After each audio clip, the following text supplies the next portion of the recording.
Al-Fatihah. Bismillahirrahmanirrahim.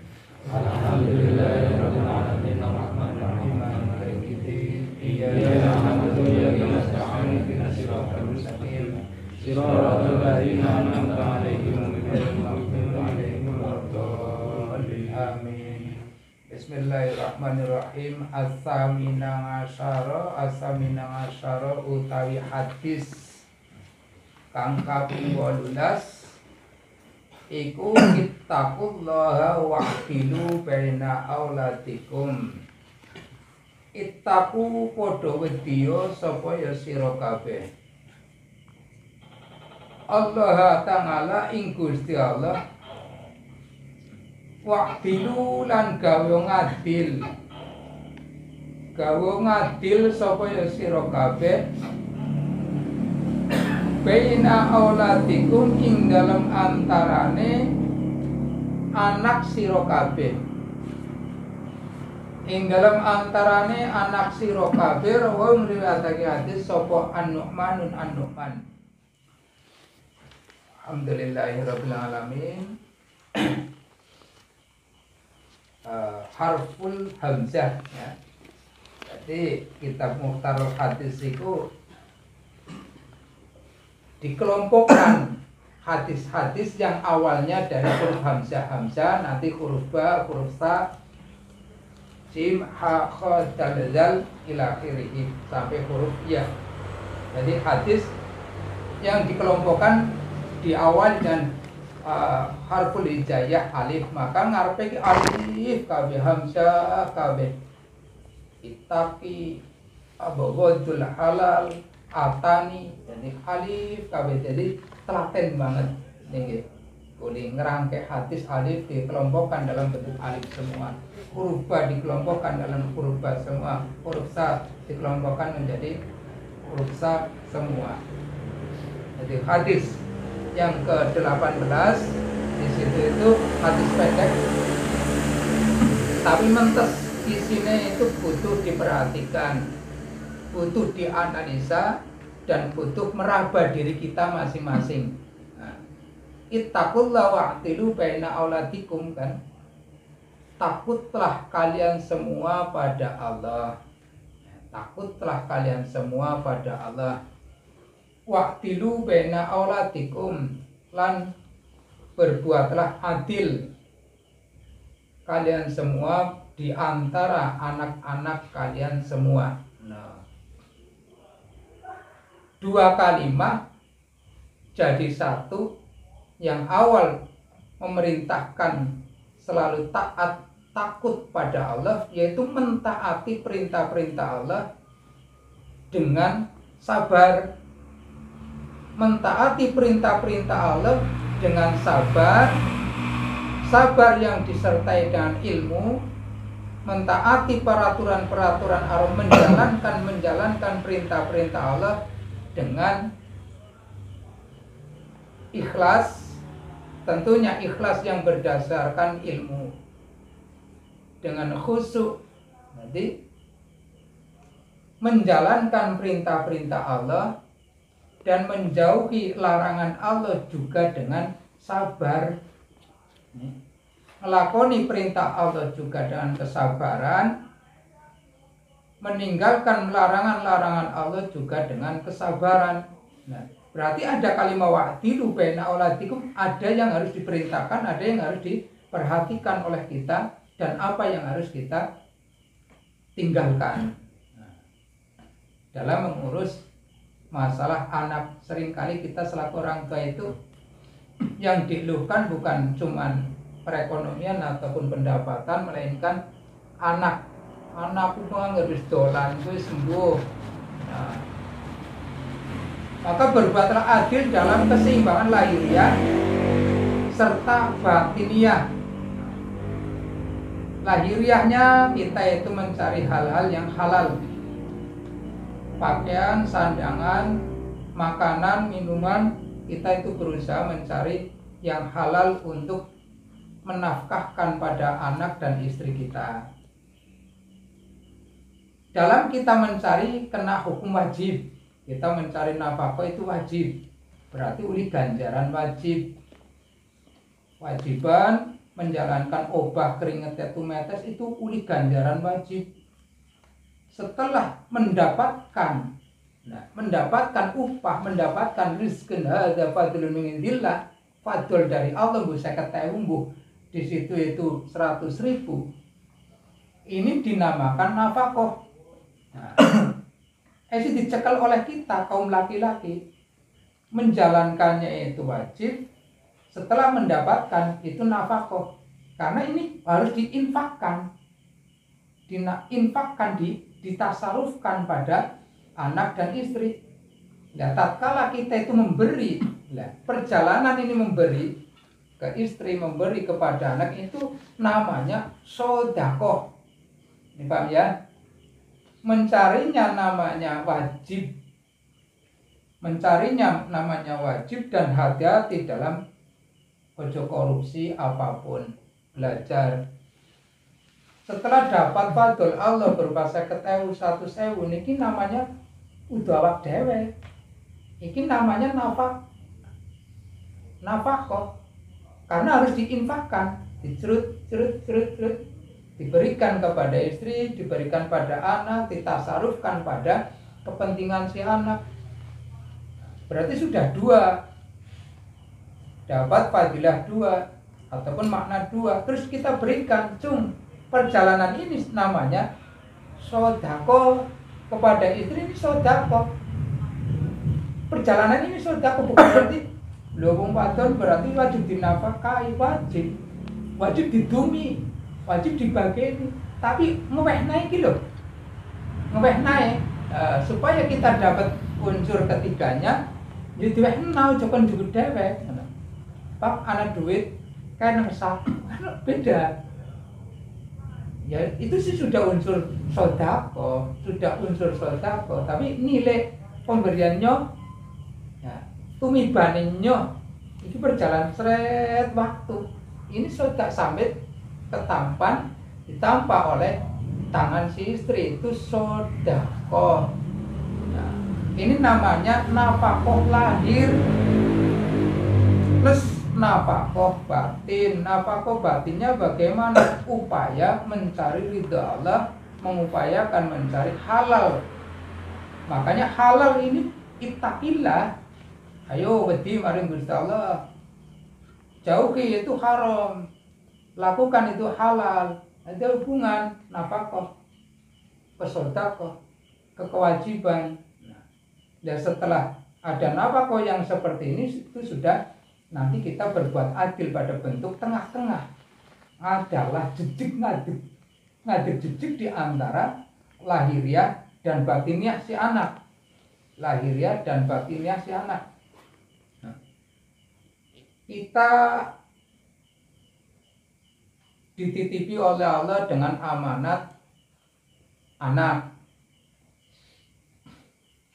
Sampai umur 2 tahun, ya, dari lahir sampai umur 2 tahun itu anak ben gul tirakate, karena nangise adalah tahlil, ambekane adalah tasbih, ngompole adalah tahmid dan seterusnya. Tidurnya adalah pokoknya fadilah dok.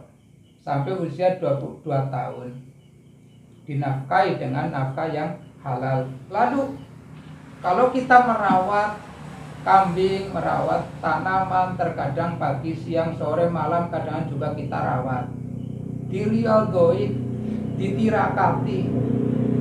Ini keseimbangan lahiriah adalah mencari wajibnya berusaha mendapatkan 50 ataupun 100.000 dalam satu hari, itu namanya plek nang tangannya awak dewek dibayar kayak mau kerja.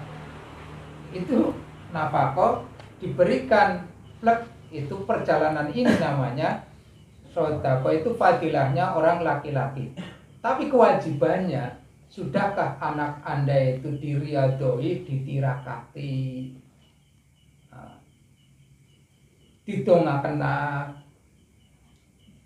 Kita mungkin dulunya ditirakati oleh wong tua, kaki buyut dan seterusnya. Tinggal kita yaitu nirakati anak-anak kita. Sudahkah kita itu mendoakan pada anak-anak kita? Contohnya,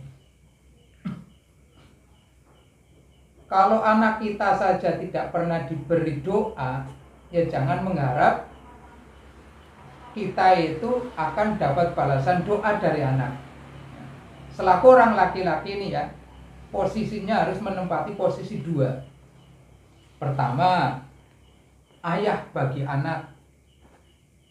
Ayah bagi anak. Yang kedua, posisikan diri kita itu selaku guru bagi anak. Kita harus jadi guru bagi anak. Ajari si anak alif, ini ba, ini ta, ini ta. Bismillahirrahmanirrahim, ini Bismillahirrahmanirrahim, ajari ya. Ajarkan anak-anak adibu oladakum, ajari tata krama, ajari tata susila, tata kromo. Jadi supaya berdiri tegak tidak harus mencari nafkah, yang penting anak itu kan sandangan, pangan, papan, tempat itu sudah cukup. Itu tidak cukup, kita belum berbuat adil dan akan berbuat dosa juga pada Allah. Di samping diriadoi, ditirakati, bengi ya kita itu baca Al-Quran ataupun sholat hajat khusus kanggo anak turun kita.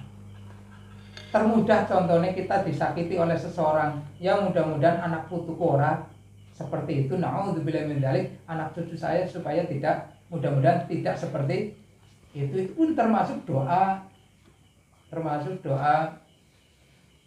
Jadi terkadangan kita menginginkan anak kita itu soleh, tapi kita itu belum sempat menyempatkan diri kita untuk memposisikan selaku ayah dan selaku guru bagi anak. Ini fungsinya apa? Kalau kita selaku ayah, kita berkewajiban mendoakan anak kita pada Allah. Mungkin karena kita itu lagi selaku ayah itu mendoakan pada Allah, kok orang mustajabah? Kita selaku guru bagi anak, mungkin doa guru pada muridnya itu terijabah. Jadilah orang tua, jadilah ayah ini selaku guru dan ayah kandung, merangkap. Lalu anak nanti pada kita itu mengakui dia adalah ayah, dia adalah guru. Seperti itu, paham nih nggih? Jadi jadikan anak kita itu ladang dunia untuk akhirat. Kalau kita tidak seperti itu, kita sudah dolim pada anak dan kita sudah dolim pada diri sendiri, mendolimi anak, tidak takut pada Allah. Yuk, mencari nafkah hukumnya wajib, menerima 50 ataupun 100 namanya nafkah, diberikan pada istri anak, itu sudah sedekah. Kita tidak ngadil pada anak-anak kita dalam pengertian yang lebih mendasar, lebih tenggelam. Tidak pernah ngriadoi, orang tahu ndongakaken, tidak pernah nirakati, kita berarti sudah dolim pada diri sendiri, mendolimi anak dan tidak takut pada Allah. Ayo, tikal nikilah yang wajib kita takut pada Allah. Bocah orang tahu gimana orang tua, umpamanya orang tua itu dolim pada anak. Anak wong tua kok durhaka pada anaknya. Sing biasanya terdengar itu kan anak durhaka pada orang tua. Tidak pernah mendoakan belas, tidak pernah memberi ilmiah sama sekali. Tidak pernah menuduhaken kilo. Kudu api kayak gini. Ya sebisa kita lah, semampu kita aja kayak itu orang ilok. Contohnya mien kan selalu itu. Orang tua kita kepada anak kita, anak-anaknya itu aja kayak gue orang ilok. Itu pun termasuk guru untuk si anak. Orang tua durhaka pada anak, kebalik sih. Biasanya sing terdengar ada anak mendurhakai orang tua. Sekarang orang tua sudah berbuat durhaka pada anak. tidak pernah mengajarkan masalah kebaikan, sehingga anak dituntut berbakti pada orang tua dan berdoa Rabbana atina Rabbi firli wali walidayya warhamhuma kama rabbayani shaghira. Yang kalimat terakhir ini, seperti hanya orang tua saya merawat saya di waktu kecil. Doa dan kenyataannya pada waktu kecil si orang tua itu tidak pernah mengajarkan apa-apa. Maka berbalik arah. Nah, doa ini nyampe enggak? Ini dikhawatirkan tidak nyampe. Pada eranya zaman Nabi, zamannya Sayyidina Umar saja ada anak laki-laki memukul ayahnya. Dipersidangkan dalam depannya Sayyidina Umar radhiyallahu ta'ala, jawabannya, ya orang tua sudah durhaka pada anaknya, jangan salah kalau anaknya itu berani pada orang tuanya gitu. Ini insya Allah paham nih nggih. Lah mendidik anak itu lebih ngungkuli ngrumat di Lombok kudune. Lebih ngungkuli ngrumat darah. Sing seneng darah lebih rumet katimbang ngrumat pari. Jadi di samping diberi nafkah yang lahir juga nafkah yang batin yang seimbang. Jadi wa'dilu baina aulatikum. Kok nengapa ada kaitannya ittaqullah. Unsurnya memang mencarinya, hukumnya wajib. Tatkala tekadnya saya harus mencari harta yang halal, mati pun mati syahid, mendapatkan upah sore-sore hadza min fadlillah. Iki fadlile Gusti Allah 50.000. Ya, fadlile Gusti Allah 50.000. Iki nafkah harus diinfakkan, ditasarufkan nyo. Nggo tuku apa? Iku sedekah perjalanan ini. Si istri pertama menerima, iku menerima nafkah lahir, menerima sedekah, menerima bentuk kewajiban haknya si istri dari si suami. Jadi double-double ibadah kekeluargaan itu akeh banget. Dalam bentuk rumah tangga, akeh banget ganjaran ataupun fadilah, fadl dari Allah. Karena kono ki mau angger ana fadl kena lebur ya. Fadl juga termasuk bagian rahmat. Walaula fadlullahi 'alaika wa rahmatuhu lahammat ta'ifatum bihim. Ya mbuh dadi apa antara fadl dan rahmat Allah kok ora terselenggara, ya mbuh jadi apa. Insyaallah paham niki nggih.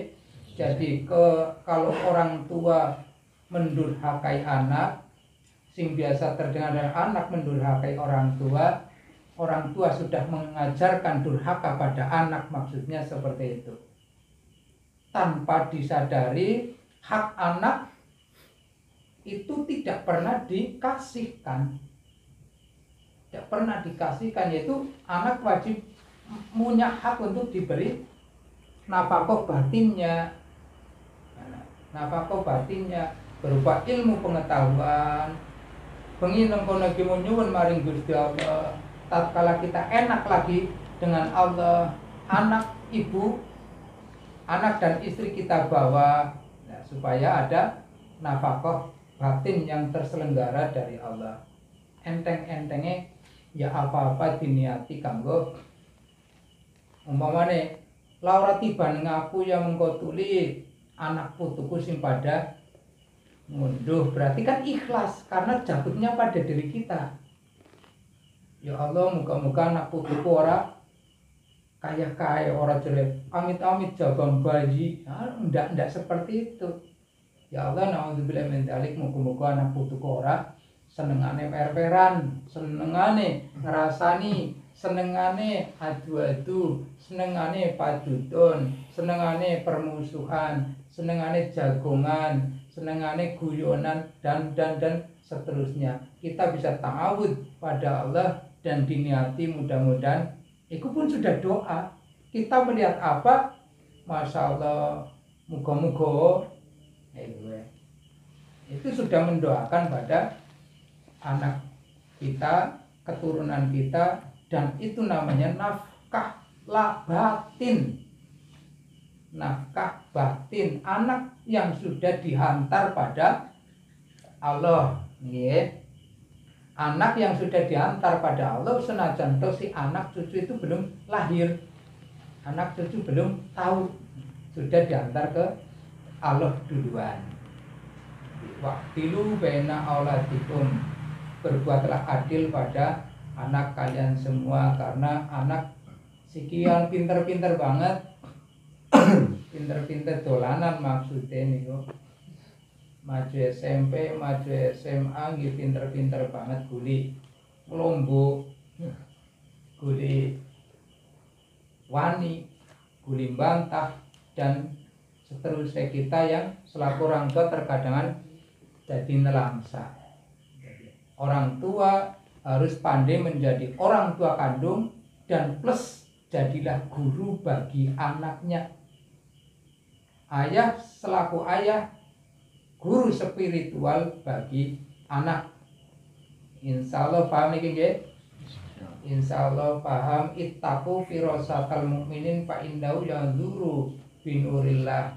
Takutlah pada firasatnya orang beriman, karena wong mukmin melihat sesuatu itu dengan cahaya-cahaya keimanannya, yaitu cahaya Allah, cahaya keyakinannya, cahaya keimanannya.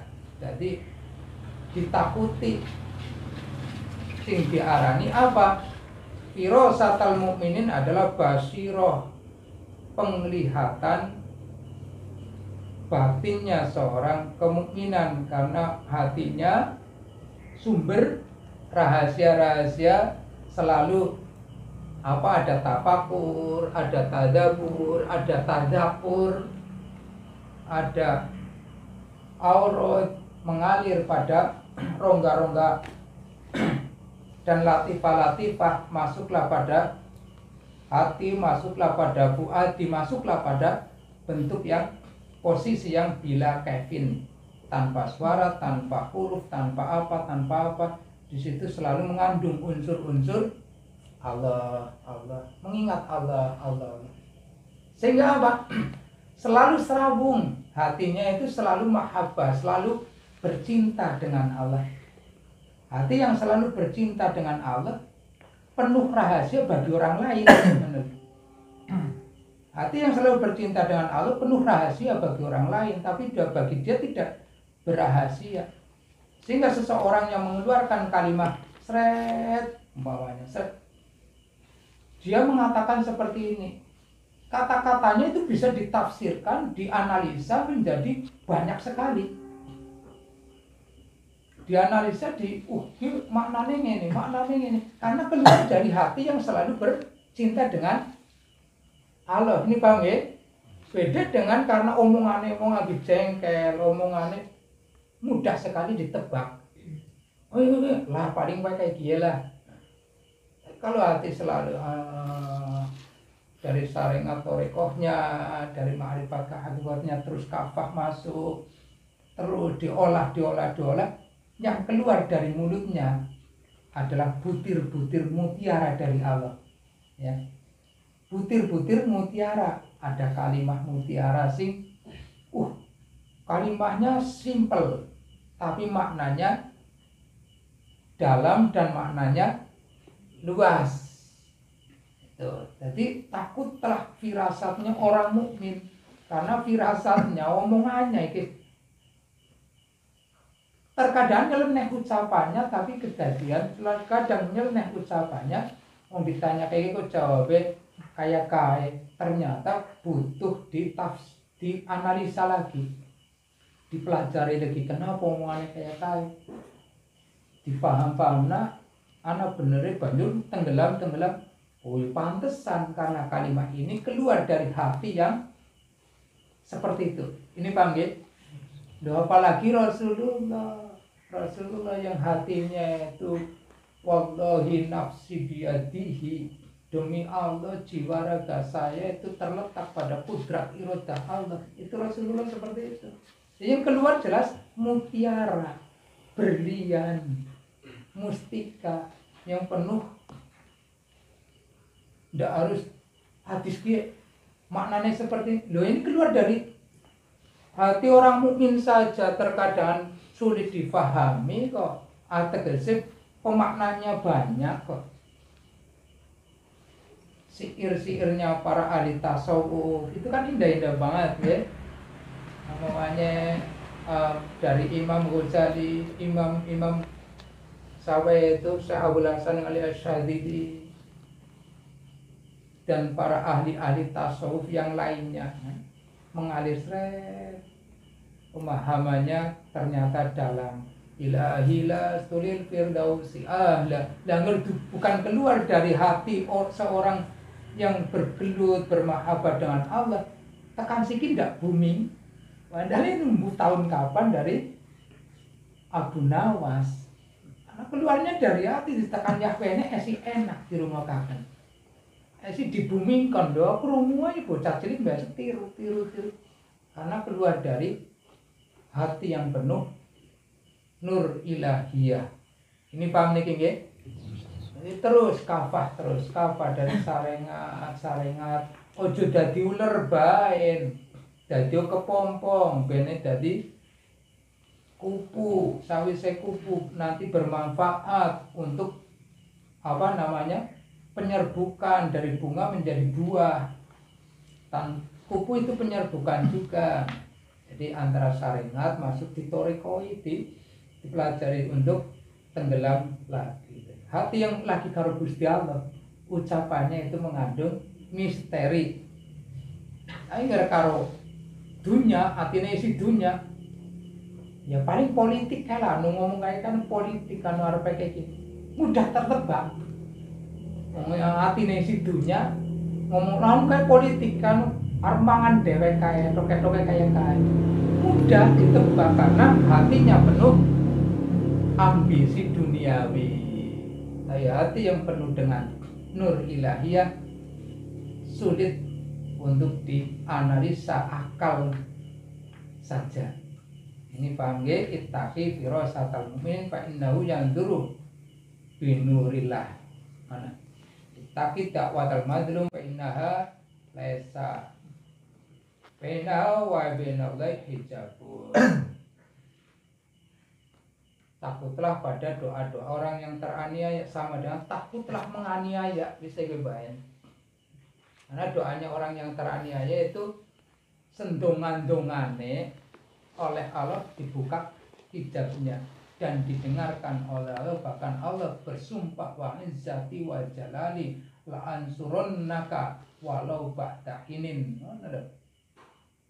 Demi mulia saya, demi agung saya, akan saya tolong dengan sungguh-sungguh kamu walaupun sudah lewat waktu dan orang itu sudah lupa. Sama dengan hadis ini, takutlah kita berbuat zalim, takutlah berbuat menganiaya sesama ataupun kepada sesama makhluk Allah. Walaupun itu mancing, itu termasuk zalim. Kalau mancing terus dudari dibalik namane ngono ya, termasuk pendoliman pada makhluk Allah.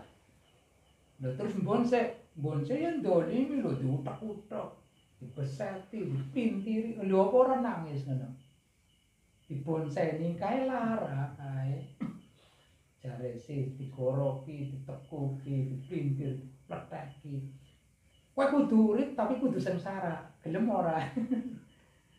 Kowe mangane setitik tapi kudu urip tapi kudu sengsara. Ke situlah. Jadi kita itu innallaha la yuhibbul mufsidin. Allah tidak akan cinta pada kaum-kaum yang merusak. Diteleng apik banjur dianalisa, melasilah. Kotek-kotek, beseti, diplitiri, cilik bae, dipakani setitik bae kowe mangane kon tirakat. Dheweke ora gelem tirakat. Ittaqil maharima takun ahbadan nas wardo bima qasamallahu laka takun aghnan nas. Sedikit ini potongan yang wardo bima qasamallahu laka takun aghnan nas. Ridho iku legawa ning ati. legowo ning ati apa yang dibagikan oleh Allah pada kita. Wis ireng ya wis ben ireng, lego bae atine ngono lho. 50.000 sedina ya lego bae, legowo, lego lila. Apa yang diberikan oleh Allah kita harus ridho. Ridho di sini nanti larinya kepada unsur iman yang keenam. Qada dan qadar Allah. Malam yardo bi qada'i falta yaltamis rabban khairi. Nah ini sangat sensitif sekali di kehidupan akhir zaman. Seseorang yang tidak ridho pada saya, pemberian saya, silakan mencari Tuhan selain saya. Kenyataannya nyata. Wong sing ora ridho karo Gusti Allah pegawane ndresulah. Engger wis ndresulah ngomahi Gusti Allah protes tok. Wis ora akhire atos atine. Lah akhire nyabrang golek pangeran sak liyane Gusti Allah. Hatinya keras, telinganya keras, padahal Gusti Allah nek kowe ridho kelawan setitik sing nang nyong paringi, aku ridho banget senajan ngamalmu setitik. Ngono lho. Mulane agunan nas. Ora tau ibadah setitik tapi ridho pada Allah, Allah akan menerima. Kowe be ridho mung nyong mosok aku kalah saing karo kowe. Paham ning iki? Gusti Allah ora bakal kalah saing dengan hambanya, tapi tak kalah hambanya ridho dan pemberian Allah. Allah ridho pada amal sedikitnya orang tersebut. Nek nganti kaya gue kok Gusti Allah ora ridho ya dudu Gusti Allah. Kalah saing sih.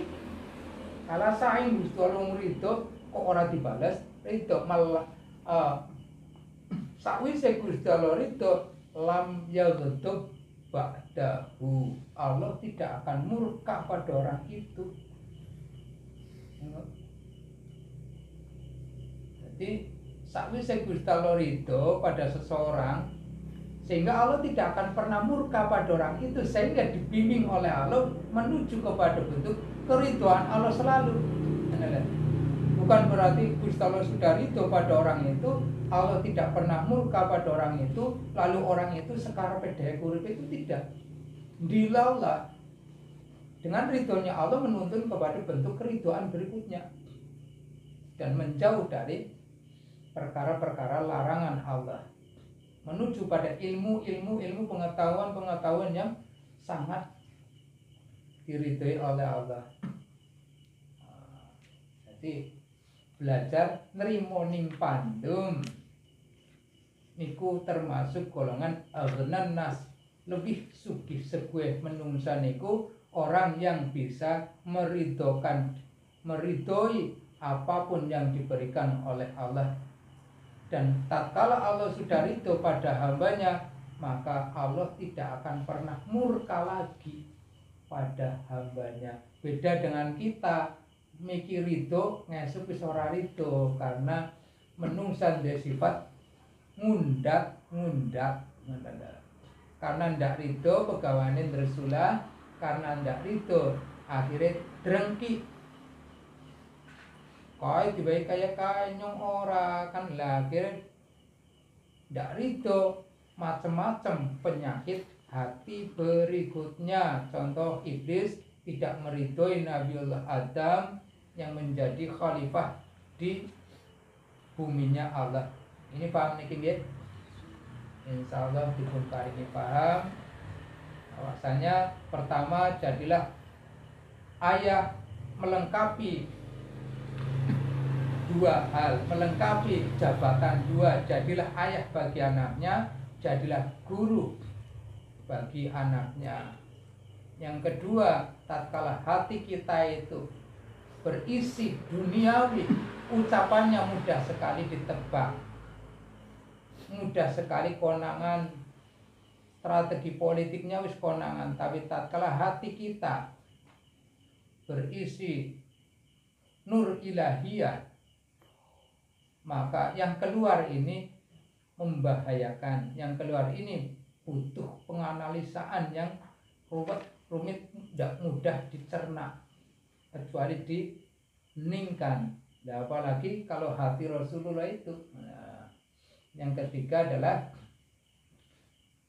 jangan suka berbuat dolim. Yang keempatnya, berbuatlah belajar selalu ridho dengan apa yang diberikan oleh Allah. Lihatlah Allah, jangan melihat pemberiannya. Lihatlah walaupun untuk Allah memberi satu butir dedek, lihatlah Allahnya, jangan pernah melihat dedeke. Wirid bengi tirakat dan seterusnya. Dening aku ora bisa kaya lho. Bisa apa sih kaya? Bisa melihat alam gaib.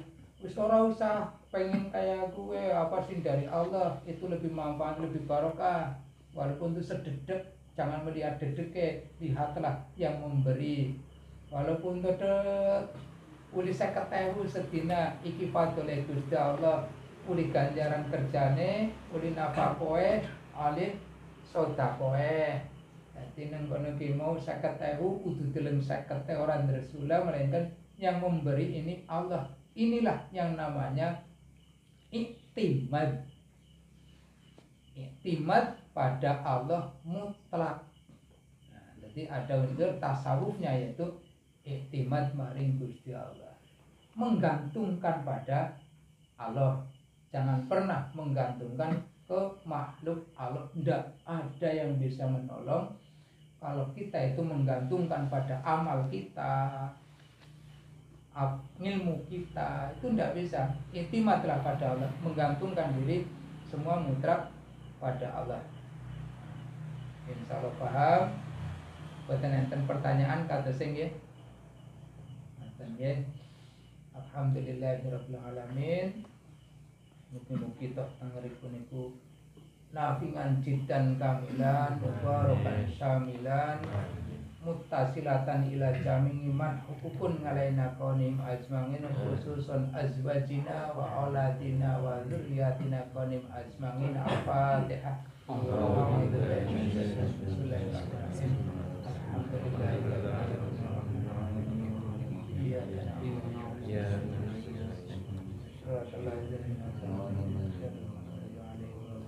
Amin. Ihdinas siratal mustaqim. Hasbunallah wa ni'mal wakil wa la haula wa la quwata illa billahil aliyyil azim. Assalamualaikum warahmatullahi wabarakatuh.